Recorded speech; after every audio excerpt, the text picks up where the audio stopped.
Hola, muy buenas amigos. Estamos aquí con nuestro primer podcast en Royal Podcast. Yo soy Esteban Cucifea y aquí mi amigo, el pastor Sergio Saladín. Muy buenas, Sergio. Hola Estefan, ¿cómo estás? Encantado de recibirte aquí, que estábamos hablando todo el rato de hacer este podcast y nunca lo hemos hecho, pero bueno, aquí llegó nuestra ocasión. Hombre, todo tiene su momento. Eso Todo. dicen, Sí. eso dicen. Nuestro amigo Basile, que está detrás de cámaras, se ha rajado en el último momento, pero bueno, esas son las cosas que tienen estos podcasts. Este podcast va a ser muy interesante. ¿Por qué? Porque vamos a hablar de unas cosas impresionantes. ¿Quién es Dios? Yo tengo aquí unas preguntas porque no me lo he aprendido. Y lo primero que le quiero preguntar al pastor: ¿quién es Dios? ¿Por qué existe Dios? ¿Cómo se creó Dios? A ver, es una pregunta, no repetir a la gente que nos está mirando y la que van a ver luego. Soy el pastor Sergio de la iglesia Oasis. Estamos en la calle Secoya, número 22, segunda planta, puerta 1. Estamos allí cada domingo a la 1 de la tarde. Estefan, gracias por la invitación y a Basile. Gracias a ti. Es una pregunta muy compleja porque mucha gente entiende que todo tiene un principio, que todo fue creado por algo, por alguien. Pero en este caso es diferente. Dios no tiene principio ni final. A Dios existe por sí mismo. A Él no le creó a nadie. Los ángeles existen. Por eso los ángeles son sempiternos, porque fueron creados por Dios. No son eternos. El único eterno es Dios, porque Dios sí tiene eternidad. Existe por sí solo. Entonces Dios no tiene ni principio ni final. Él es el al-staff, como se considera en hebreo. Principio y final. Vamos, que Dios existe antes de que surgiera el Big Bang, obviamente, porque tuvo que crearlo él, ¿no? Bueno, no creo en el Big Bang, tengo una teoría sobre eso, pero ya le estaremos hablando en otro contenido. Pues muy interesante eso lo que dices. ¿Por qué? Porque tengo otra pregunta. Esto es lo que más me choca a mí. ¿Por qué, por ejemplo, tú si naces en Japón, te enseñan otra cultura y esa es la verdadera?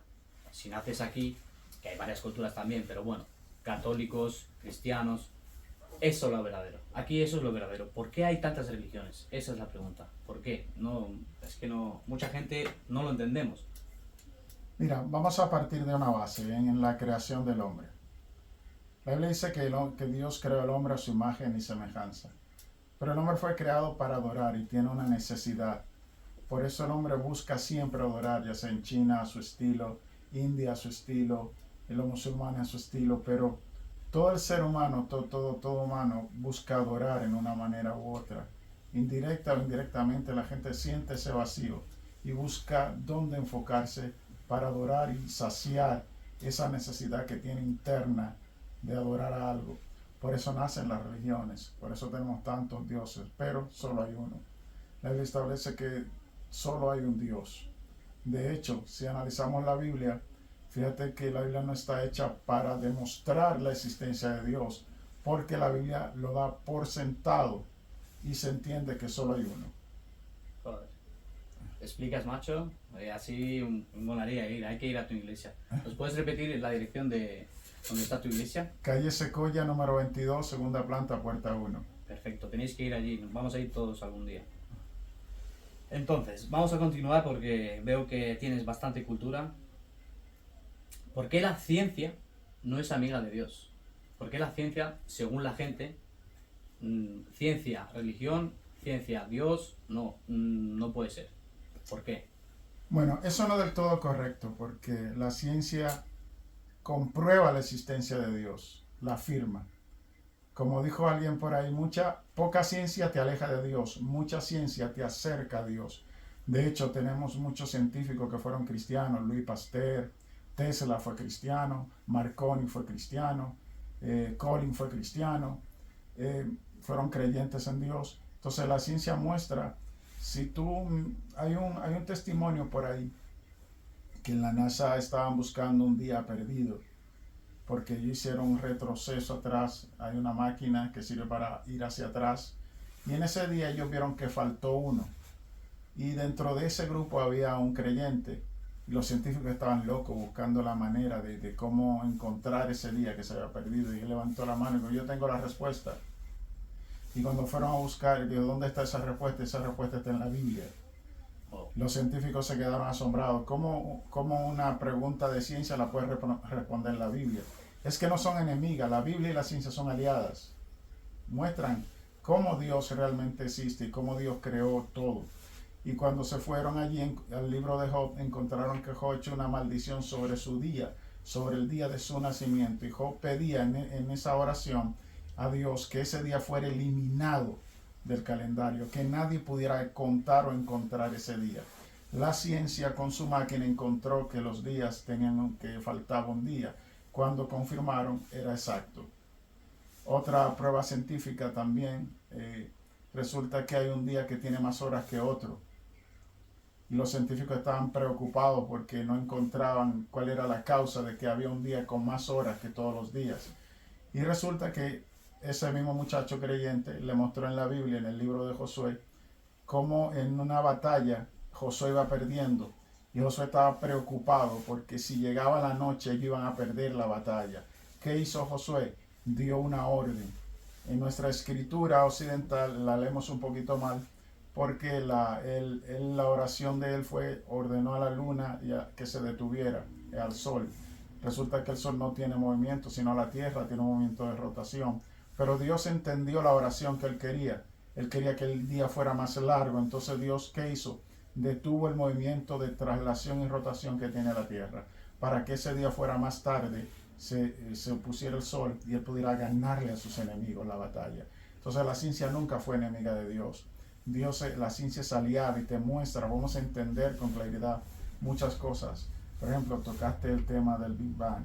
Hay una línea de pensamiento, de fe, que entiende que el Big Bang no fue de la manera que lo explica la ciencia, pero tampoco lo divorcia, porque cuando se entiende que los dinosaurios murieron, esta línea de pensamiento lo que explica es que cuando Dios expulsa a los ángeles caídos, al chocar con la tierra, eso produce un impacto, y en ese impacto mueren todos los dinosaurios. O sea que no está lejos de la realidad, no hay un choque entre la ciencia y Dios.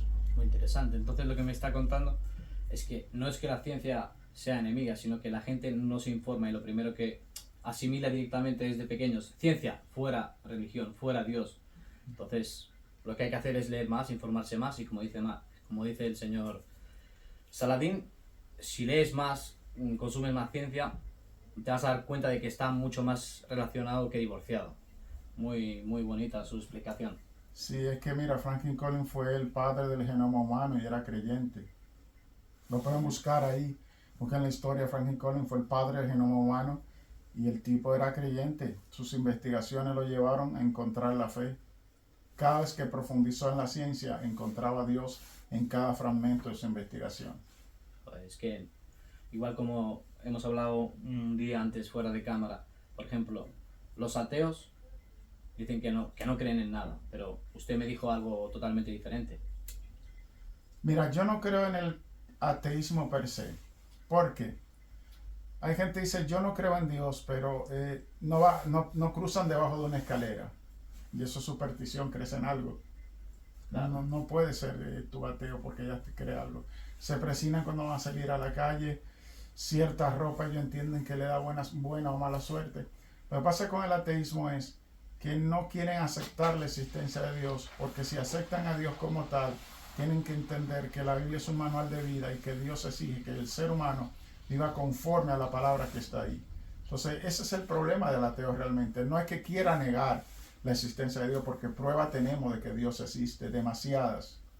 Y como te dije antes, que la Biblia ni siquiera está escrita para eso, pero para demostrar la existencia de Dios, sino que todo lo que brinda te lleva a la razón. Por ejemplo, la razón tampoco es enemiga de Dios, porque Dios quiere que utilicemos la lógica para ver.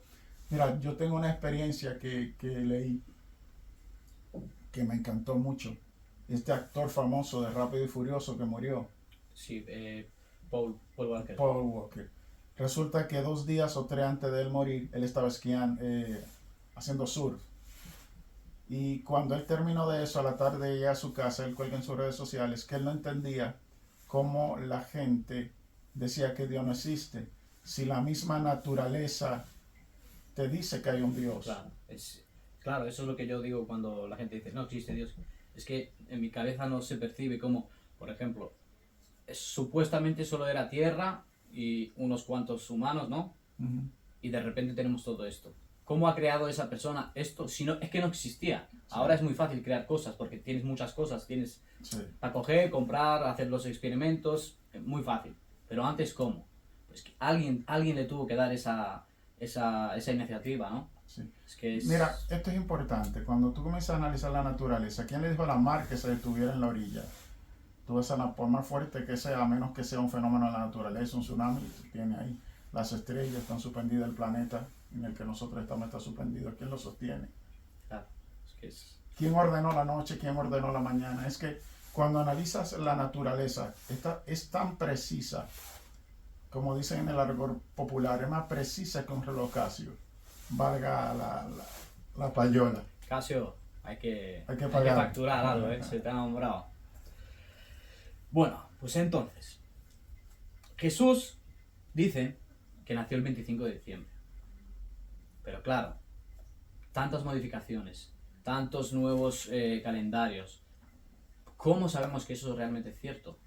Es que, Mira, aquí hay un detalle que la gente ignora.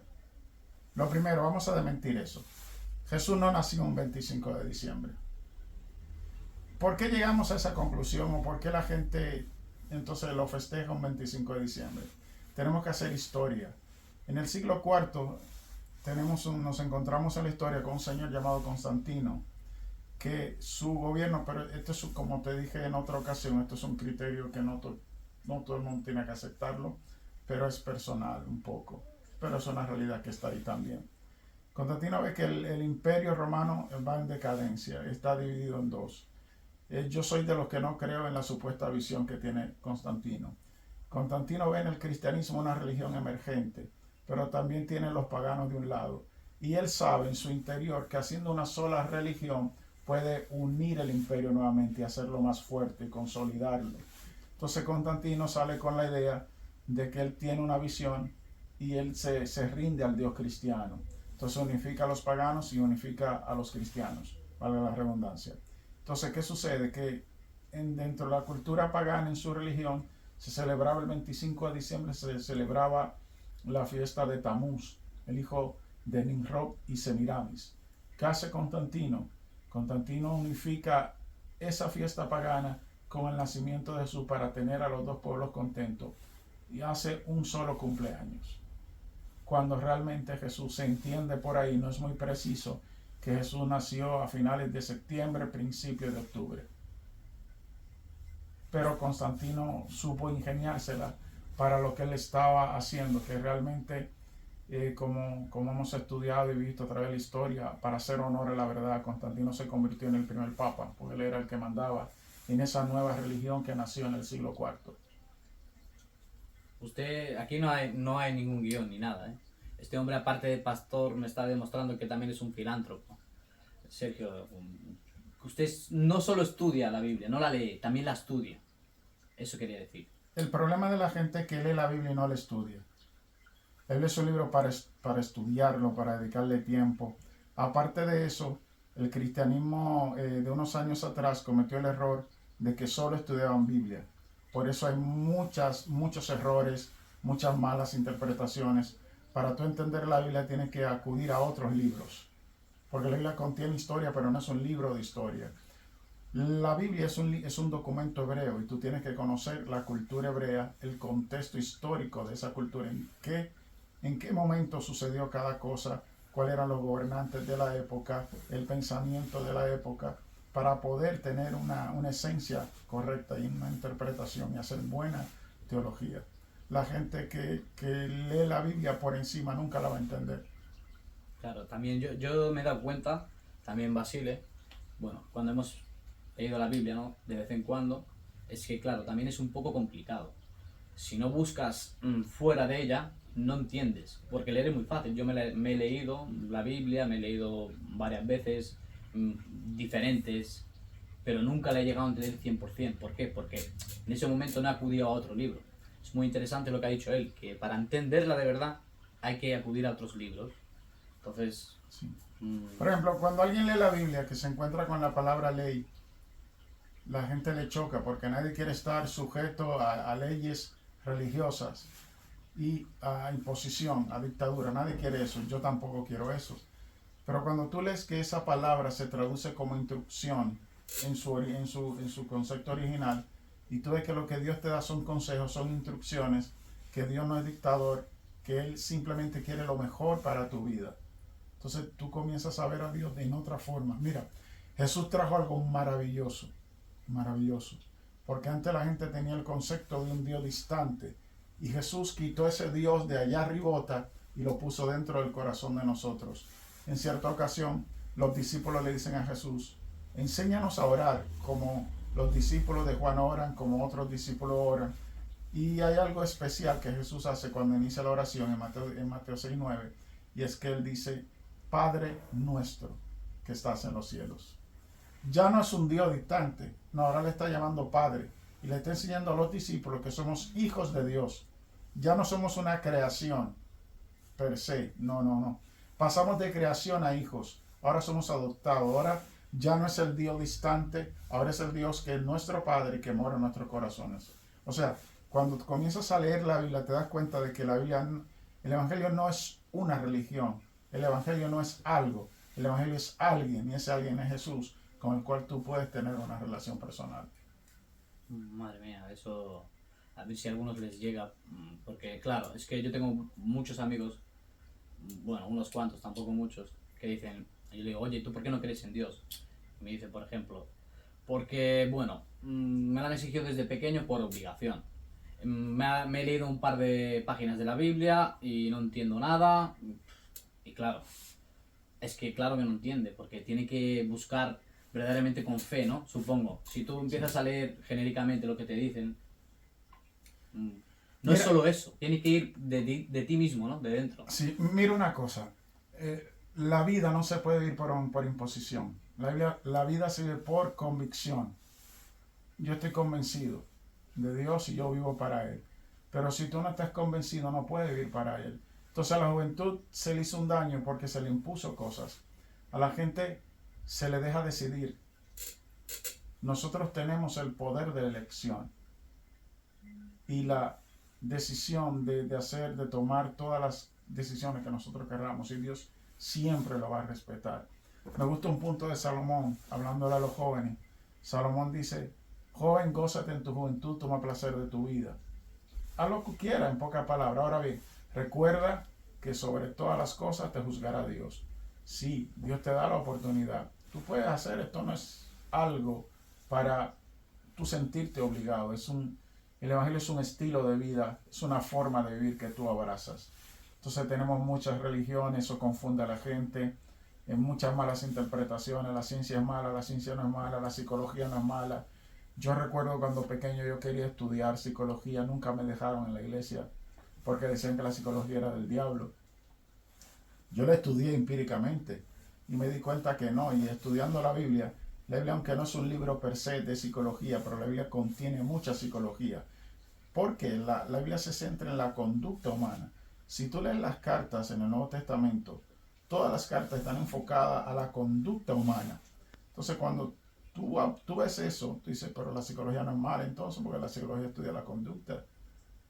Entonces te ayuda a formar un carácter. Entonces hay muchas malas interpretaciones. La gente debería venir a la iglesia y escuchar mensajes correctos. Entonces, fuera de religión. Perdón, lo que me ha dicho esto, lo último, me ha transmitido, por ejemplo, a lo mejor entonces no están enseñando, los que tienen que enseñar esto, no lo están enseñando bien a los jóvenes, a las nuevas generaciones, porque están dejando esas cosas que son tajantes de no hagas esto, no puedes hacer eso, no puedes estudiar, no, eso es más o menos lo que me ha dicho usted. Sí. Igual que a usted no le han dejado, le decían que eso es malo, sí, y no tiene nada que ver, claro. Mira, yo quiero contestar a eso con mucho respeto, ¿vale? Hacia las personas mayores que van a ver esto, que fueron religiosos en su momento, tuvieron gente de fe, y quiero ser muy respetuoso con esto, pero la gente de 30, 40 años atrás no tenían los recursos que se tienen hoy. Eso funcionó en su momento porque de una manera u otra la gente vivió de una forma correcta, aunque fuera obligatoria. Pero eso no funcionó, eso tenía un tiempo de caducidad. porque la generación de hoy no es la generación de hace 50 años. Lo que funcionó hace 50 años no va a funcionar hoy día. Entonces esa gente con sus pocos recursos, no teníamos internet, poca gente tenía la capacidad de comprarse un buen libro para investigar, una enciclopedia. Yo recuerdo que yo para estudiar, coger libros importantes, tenía que pedirlos a personas pudientes, porque no tenía los recursos para comprarlos. Entonces, ellos dieron lo que tenían en ese momento, que no lo juzgo, pero lo hicieron mal. Tenían buenas intenciones, aunque tenían una mala aplicación. Tenían una buena intención, querían hacerlo bueno, pero a la hora de ejecutarlo lo hicieron mal. Por eso mucha gente hoy no va a una iglesia, porque la iglesia le condenó con cosas. De hecho, la iglesia comenzó a considerar cosas pecados que ni siquiera eran pecados. Yo recuerdo que en la congregación donde yo me crié, un pantalón como este no me lo podía poner, porque esto era pecado, porque no lo usaba, era una moda, y todo lo que era una moda era pecado. Entonces, ¿qué sucede? Cuando los jóvenes llegan o la gente que ha estudiado ve tanta ignorancia y dice, yo no voy a una iglesia. Correcto, eso mismo me pudo pasar a mí, solo que no fue muy tajante, porque por ejemplo, ¿por qué te haces ese peinado? Es pecado. Sí. ¿Por qué te has hecho un tatuaje? Sí. ¿Sabes? Y yo, y yo por ejemplo digo, pero a ver, para mí esto no tiene valor. O sea, un tatuaje no tiene un valor interno, pero no tiene nada que ver con Dios o la religión. Entonces, claro, sí. Efectivamente es eso, a lo mejor no enseñan bien, no abren las puertas como deberían de abrirlas para tener y representar esa fe que debe sentir cada uno, ¿no? Claro. Mira, yo sé que me voy a meter en un problema quizás con la gente de fe que va a escuchar lo que voy a decir ahora, porque tienen pensamientos muy tradicionales. Ese caso que estás hablando, los tatuajes no son pecados. Y usted me dirá, la Biblia dice que sí que es pecado, pero tú tienes que leer el contexto de eso. Está hablando de dioses. En ese tiempo la gente se tatuaba a sus dioses en su cuerpo. Y está hablando de ese tipo de pecado. Ahora bien, si tú quieres agarrar todo el capítulo literal y aplicarlo para hoy día, hay cierta ropa que un creyente no se puede poner, porque tú no podías mezclar el lino con la seda, y ese mandamiento está ahí mismo. O sea, no podía ser mezcla de tela, y la gente hoy día lo hace dentro de las iglesias, y todo el que se viste hoy de una manera u otra tiene una mezcla, entonces estarían pecando con eso también. O sea, hay que analizar el capítulo, hay que analizar el contexto de lo que se está hablando allí, y cuáles eran las especificaciones de los mandamientos. Entonces, a la juventud, yo no estoy de acuerdo en la gente se haga tatuajes, pero no le condeno, porque eso no es pecado. Correcto. Porque yo lo viví, yo tengo tatuajes, yo también fui joven, yo tengo tatuajes en el brazo, tengo tatuajes en la espalda, y yo no voy a ir al infierno por eso. Correcto. Entonces, a la gente, cuando tú le dices la verdad a la gente, por ejemplo, yo hace unos domingos pasados, yo le decía a la gente, venir a la iglesia no te salva. No hay un solo texto de la Biblia que te diga que venir a una iglesia te hace ser salvo. Y la gente, cuando tú le dices la verdad, aman a Dios más. Esto es un asunto de amor. Yo voy a la iglesia porque amo a Dios, no porque tengo un mandamiento que me diga que si no me siento en una iglesia no voy a ser salvo. En ninguna parte de la Biblia me dice a mí que yo voy a ser salvo porque visito una iglesia. Incluso puede ser peor, ¿no? Por ejemplo, si solo va por ese pensamiento de que si va a la iglesia se va a salvar, pero en realidad no le apetece, no quiere, o va solo por ir porque piensa que eso la va a salvar, eso es peor, ¿no? Es peor porque a Dios, mira, a Dios se sirve por convicción. Claro, por la fe de uno mismo. Es que... Por amor. Así, el Evangelio es una relación de amor con Dios. La gente debe amar a Dios sobre todas las cosas. Claro, es el primer mandamiento. Como hablábamos en el otro día, Dios le dio al pueblo de Israel 612 mandamientos, pero Jesús los redujo a 2. Amarás al Señor con todo tu corazón, con toda tu mente, con toda tu alma, y al prójimo como a ti mismo. Esto no es religión, esto es una relación de amor. Si nosotros le enseñáramos a la gente realmente la Biblia de una forma correcta, la gente visitaría más la iglesia. Pero como somos tan radicales, lo que hacemos es que alejamos a la gente de la iglesia. En cierta ocasión, yo tenía un chico en la iglesia que tenía rayas, tenía su cresta, y vino alguien a corregir a ese joven. No era de nuestra congregación, era de otro lado. Y yo le dije, mira, no hagas eso.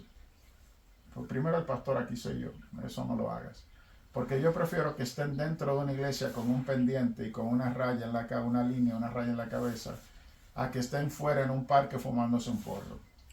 Prefiero verlo aquí adentro así, con sus pantalones anchos, Versailles, con su pelo tintado, pero prefiero verlo en la iglesia que verlo en un parque drogándose. Claro, pero usted, porque usted hace eso en su iglesia, pero por ejemplo, yo personalmente creo que en la mayoría de las iglesias, directamente, si ve a alguien que viene así, como usted dice, es que no lo quieren y eso pues, tampoco ayuda mucho, ¿no? Por ejemplo, tú quieres llevar a la gente a la fe, que es su trabajo, no trabajo como Sí, se conoce hoy en día, pero trabajo espiritual también, ¿no? sí. Pero no les dejas, no les das esa oportunidad. Eso que usted ha dicho está muy bien, pero no está aplicado. Yo creo que no está aplicado. Vamos a despedir aquí esta entrevista, este podcast. Pastor, muchas gracias por su enseñanza. Ha contestado las preguntas mucho mejor de lo que yo pensaba. Y obviamente vamos a hacer más vídeos de estos, ¿no? Sí, A claro. ver cómo nos apoya la gente. Porque el pastor, como lo dije antes, no solo es pastor. Hemos visto que es un filántropo. Podemos hablar de muchas, muchas cosas. Dejar vuestras preguntas y puede contestarlas, estoy segurísimo. Si quieres, pastor, puedes volver a decir la dirección de tu iglesia y que son bienvenidos todos, Sí. obviamente. Esta es mi cámara. Ok, muchas bendiciones para todos. Estamos en la calle Secoya, número 22, segunda planta, puerta 1. Aguacate, polígono industrial de Aguacate. El domingo a la 1, nos vemos allí. Chao.